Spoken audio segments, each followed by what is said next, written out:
नमस्कार दोस्तों, short selection classes के यूट्यूब चैनल में आपका स्वागत है।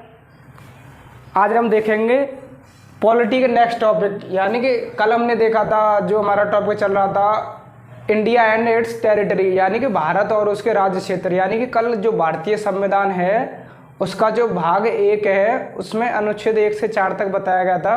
कल हमने उस टॉपिक के बारे में देखा था कि कौन से भारत के राज्य होंगे, भारत कैसे राज्यों की सीमा परिवर्तित कर सकता है, कैसे बाहर से राज्यों को अपने देश में मिला सकता है, ये सब हमने देखा था। आज हम देखेंगे भारतीय संविधान के भाग 2 यानी कि पार्ट 2 के बारे में, जिसमें बताया गया नागरिकता के बारे में।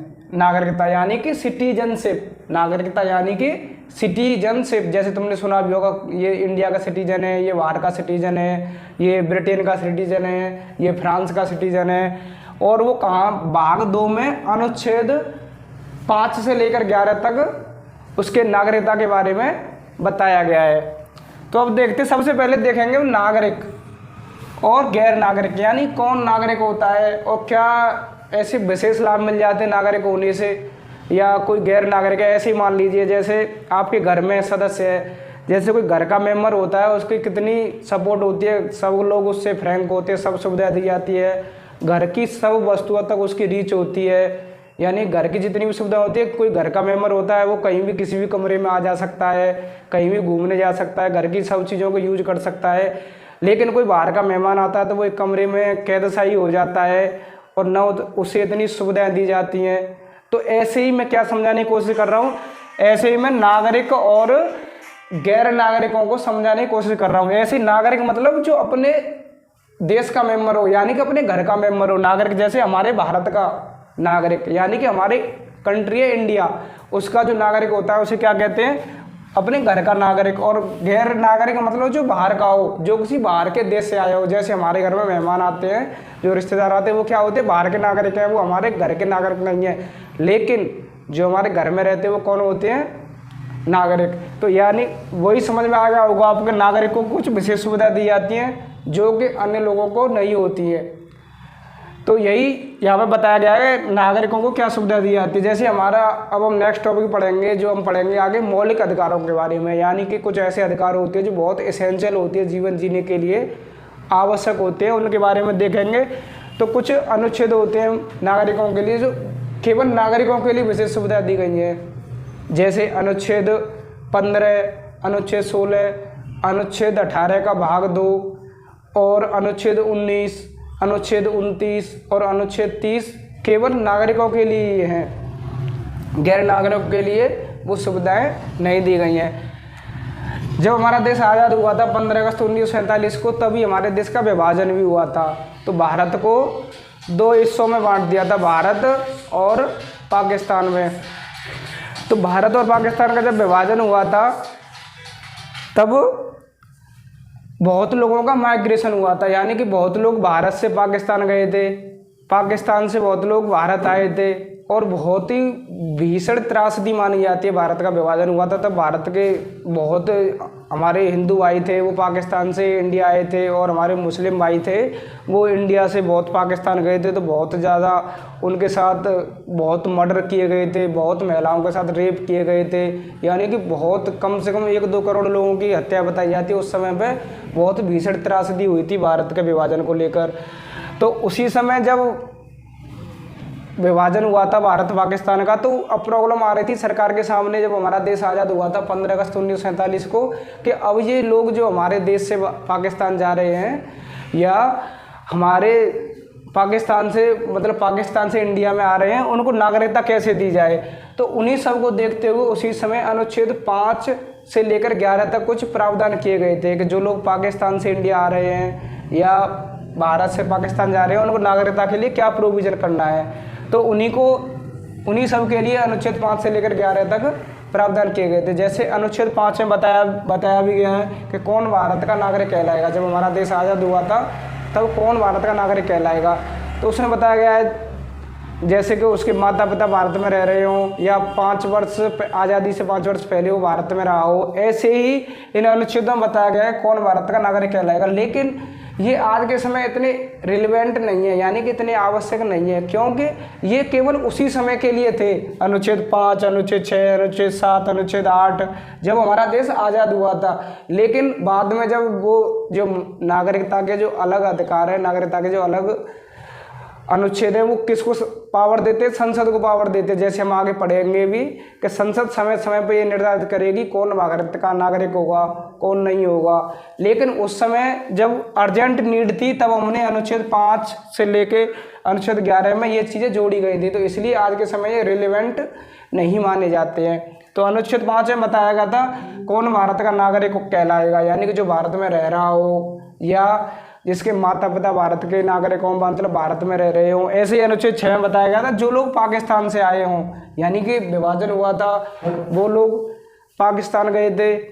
तो पाकिस्तान से जो लोग आए थे, जैसे हमारे जो मुस्लिम आए थे वो पाकिस्तान गए थे, और कुछ लोग पाकिस्तान से ही भारत आए थे, जो हिंदू सिख थे वहाँ पर रह रहे थे पाकिस्तान में, तो वो भी भारत में आए थे, तो उनकी नागरिकता के लिए अनुच्छेद 6 में बताया गया है। फिर अनुच्छेद 7 में बताया गया है कि कुछ लोग ऐसे भी तो जो पहले ही पाकिस्तान चले गए थे कि पाकिस्तान बहुत अच्छी जगह है, हमें पाकिस्तान में बहुत सुविधाएं मिलेंगी, लेकिन उसमें बताया गया था कि 1 मार्च 1947 के बाद जो लोग भारत से पाकिस्तान गए थे लेकिन पाकिस्तान से दुखी होकर फिर इंडिया में आ गए थे, तो उनकी नागरिकता के बारे में बताया गया है अनुच्छेद 7 में।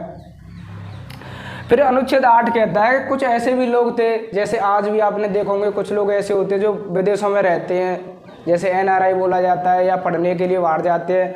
तो आज़ादी के समय भी कुछ ऐसे लोग होंगे जो बाहर रह रहे होंगे उस समय। तो अनुच्छेद 8 कहता है कि उन लोगों के लिए भी नागरिकता के प्रावधान किए गए थे जो आज़ादी के समय भारत से बाहर रह रहे थे। फिर आते हैं हम अनुच्छेद 9 पर।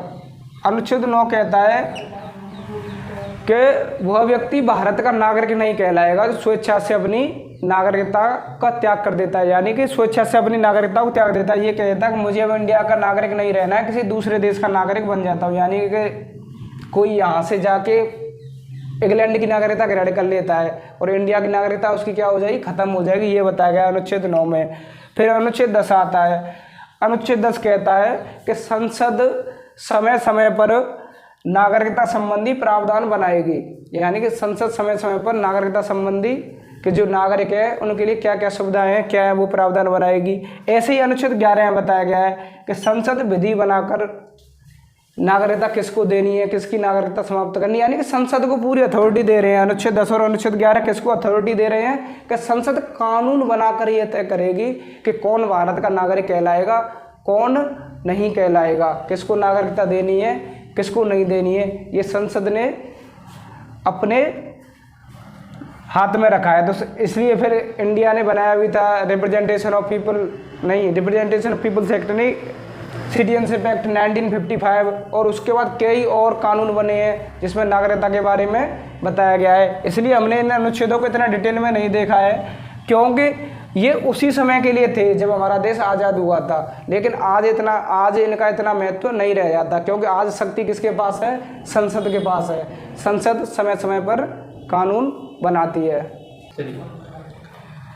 तो अभी हमने अनुच्छेद तक देख लिए 9 तक। अब यहाँ से देखते हैं नागरिकता का अर्जन, यानी कि नागरिकता ली कैसे जाती है और नागरिकता समाप्त कैसे की जाती है, यानी किसी को नागरिकता लेनी है तो उसे कैसे नागरिकता दी जाएगी, और जो नागरिकता के समाप्ति का प्रोविजन है, यानी किसी की नागरिकता टर्मिनेट करनी है यानी कि ख़त्म करनी है, तो वो कैसे ख़त्म की जाएगी।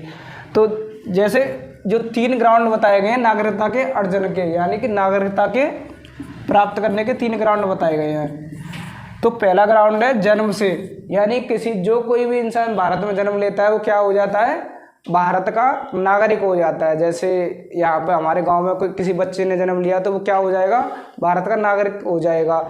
लेकिन कुछ कंडीशंस भी हैं, जैसे जो भारत में राजनायक होते हैं, जो डिप्लोमेट्स होते हैं, जो दूसरे देश के राजदूत बोला जाता है जिन्हें, जैसे पहले राजा महाराजाओं के दूत होते थे, बाहर जाते थे विदेशों में, ऐसे ही अब भी अनेक देशों के, जैसे अमेरिका का राजदूत हमारे यहाँ रहता है, चाइना का रहता है, या जैसे दक्षिण अमेरिका के देश हैं, अर्जेंटीना, ब्राज़ील, वहाँ के भी राजदूत, यानी कि सभी देशों के राजदूत हमारे यहाँ रहते हैं। तो उनके फैमिली भी यहाँ पर रहती है, तो उनके जो बच्चे होते हैं उनको ये नागरिकताएँ नहीं दी जाएंगी। और दूसरा बताया गया वंश के आधार पर, यानी कि जब तुम्हारा जन्म हुआ है बेशक से तुम्हारे माता पिता बाहर थे या तुम बाहर थे, कहीं पे भी थे बाहर तुम्हारा जो जन्म हुआ है, लेकिन तुम्हारे माता पिता में से कोई एक भारत का नागरिक हो। और तीसरी कंडीशन है पंजीकरण के द्वारा, यानी कि तुम पंजीकरण करा के भी नागरिकता ग्रहण कर सकते हो। यहाँ के इंडिया के जो ऑफिस होता है सिटीजनशिप देने वाला, वहाँ जाके पंजीकरण करा के भी नागरिकता ग्रहण कर सकते हैं। अब आते हैं हम समाप्ति पर, कि किसी व्यक्ति की नागरिकता है वो कैसे समाप्त हो सकती है, यानी कैसे टर्मिनेट हो सकती है। तो उसमें 5 कंडीशन बताई गई हैं, यानी कि कोई इंसान है जैसे नीरव मोदी है, विजय माल्या है, ऐसे वो चाह रहे हैं कि हमें भारत में नहीं रहना और जाके स्वेच्छा से नागरिकता त्याग देते, ये कह देते हैं इंडिया के ऑफिस में दे देंगे कि हम भारतीय नागरिक नहीं रहना चाहते, दूसरे इंग्लैंड के नागरिक बनना चाहते हैं। तो क्या हो जाएगा, यानी कि उन्होंने स्वेच्छा से इंडिया की नागरिकता क्या कर दी, त्याग दी। दूसरा आता है बर्खास्तगी द्वारा, यानी कि भारत सरकार को पता चलता है कि किसी इंसान ने बिना बताए किसी दूसरे देश की नागरिकता ग्रहण कर ली है, यानी कि जैसे नीरव मोदी यहाँ से भाग गया या विजय माल्या चला गया, उसने इंग्लैंड की नागरिकता या स्विट्जरलैंड की नागरिकता ग्रहण कर ली, तो इंडिया को पता नहीं चला। तो जैसे ही भारत सरकार को पता चलता है तो भारत सरकार क्या कर देगी, उसकी नागरिकता को बर्खास्त कर देगी। तीसरी कंडीशन है वंचित करने पर, यानी कि वंचित करने पर है, जैसे वंचित कैसे कर दिया जाएगा किसी को नागरिकता से, कि ये पता चलता है सरकार को कि इसने जो नागरिकता ग्रहण की है वो फर्जी तरीके से की है।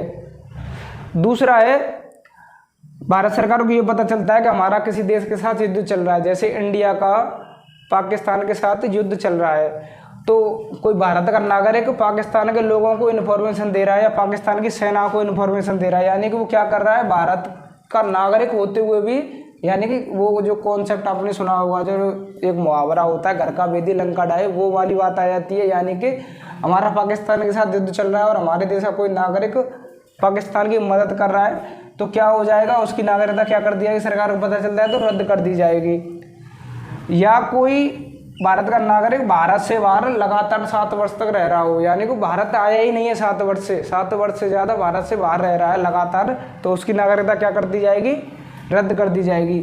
फिर जो चौथी चीज़ बताई जाती है इसमें, संविधान के प्रति अनादर व्यक्त किया हो किसी ने, यानी कि किसी ने संविधान के प्रति अनादर व्यक्त किया हो, यानी कि संविधान का अपमान कर दे या संविधान को बहुत ज़्यादा अनादर कर दे, तो उसकी नागरिकता खत्म करने के बारे में सरकार सोच सकती है। अब देखते हैं नागरिकता के बारे में कुछ और पॉइंट्स, जैसे जो नागरिकता का कॉन्सेप्ट है हमने ब्रिटेन से लिया है, यानी कि इंग्लैंड से ग्रहण किया है, और जो हमारे देश की नागरिकता है वो एकहरी नागरिकता है, यानी कि सिंगल सिटीजनशिप का कॉन्सेप्ट है हमारे देश में। इसका क्या मतलब है, यानी कि जैसे अमेरिका है, अमेरिका में जो नागरिकता है वो दोहरी नागरिकता है, यानी कि जैसे अमेरिका, कोई भी अमेरिका का नागरिक होगा वो अमेरिका का भी नागरिक कहलाएगा और अमेरिका के राज्य का भी नागरिक कहलाएगा। ऐसे समझो जैसे हमारा देश इंडिया है और हमारे देश इंडिया का एक राज्य यूपी, तो हमारे देश का कोई नागरिक इंडिया का भी नागरिक कहलाए और यूपी का भी नागरिक कहलाए, तो ये क्या हो गई, दोहरी नागरिकता हो गई, डुअल सिटीजनशिप बोलते हैं इसे। ऐसा सिस्टम अमेरिका में है, लेकिन हमारे देश में ऐसा सिस्टम नहीं है। हमारे देश में कैसा सिस्टम है, कोई भी इंसान हो वो क्या कहलाएगा, भारत का नागरिक कहलाएगा, ना कि किसी राज्य का। तो कैसी नागरिकता है ये, एकल नागरिकता है। हमारे देश में जो कॉन्सेप्ट है वो है सिंगल सिटीजनशिप का कॉन्सेप्ट, और जबकि अमेरिका और जो स्विट्जरलैंड देश हैं उनमें कैसा कॉन्सेप्ट है, डुअल सिटीजनशिप, यानी कि दोहरी नागरिकता का कॉन्सेप्ट है। और ये हमने नागरिकता कॉन्सेप्ट कहाँ से लिया है, ब्रिटेन से। तो ब्रिटेन से नागरिकता कॉन्सेप्ट ग्रहण किया है। तो जो एकल नागरिकता वो क्या दिखाती है, एकल नागरिकता क्यों ली गई थी इसको भी बताते हैं हम। एकल नागरिकता का जो कॉन्सेप्ट है वो इसलिए ग्रहण किया गया था क्योंकि ये हमारे देश के लोगों में भाईचारा बना रहे, हमारे देश के लोगों में एकता बनी रहे, एक भावना बनी रहे, यानी कोई हिंदू मुस्लिम सिख ईसाई कोई भी हो, सबको क्या लगे हम कौन है, भारत के लोग, यानी कि हम क्या हैं। जैसे मैंने प्रस्तावना में आपको बताया भी था, प्रस्तावना कहाँ से शुरू होती है, हम भारत के लोग। तो यही दिखाने के लिए कि एकता बन जाए, यानी सबको एक ही फीलिंग आए, सबके अंदर एक ही क्वालिटी, वो जो भावना या जो सेंटीमेंट हैं, जो सेंटीमेंट होते हैं वो एक ही आए कि हम भारत के लोग, सबको गर्वान्विति महसूस हो कि हम कौन है, हम भारत के लोग हैं। हम कोई भी पूजा कर रहे हैं, कोई भी धर्म फॉलो कर रहे हैं, कुछ भी कर रहे हैं, लेकिन हम आखिर में क्या हैं, भारत के नागरिक हैं। आशा करता हूँ आपको ये टॉपिक अच्छे से समझ में आया होगा। Thank you.